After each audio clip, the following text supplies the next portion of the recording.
Hey, hello, Eagle Song Gardener here, and today we're in the dooryard garden. That's the place right between out there, the field or the garden, and the kitchen.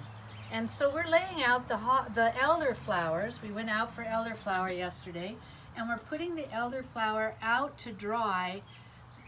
And you'll notice that we're leaving the umbels pretty wide open and just taking off the big stems.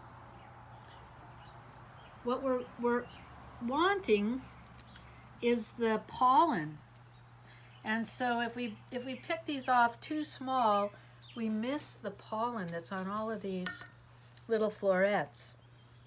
It's hard to see it. I don't know if you can see it there, but it's the pollen that we're catching. The reason these are on sheets and not just on the screen underneath here, we have our drying screens. But with the elderflower, the pollen is probably the closest thing I've ever seen to what I would call fairy dust. It's just very slick and soft and like a baby's bum, Sally says. And so here we have the umbels of the elder put on the screens. This will probably take a week or so to dry, and then these will all get packed into glass jars. It's such a delicate flower. We want to keep everything about it protected, and so we're just going to put on as many as we can. These will go in the house in a room with a fan. Everything we do here is air dried.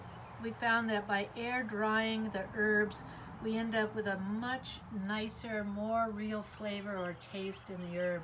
So it takes a little longer, but anyone can do it, and we just have to have circulating air in the house, or the heat can be on.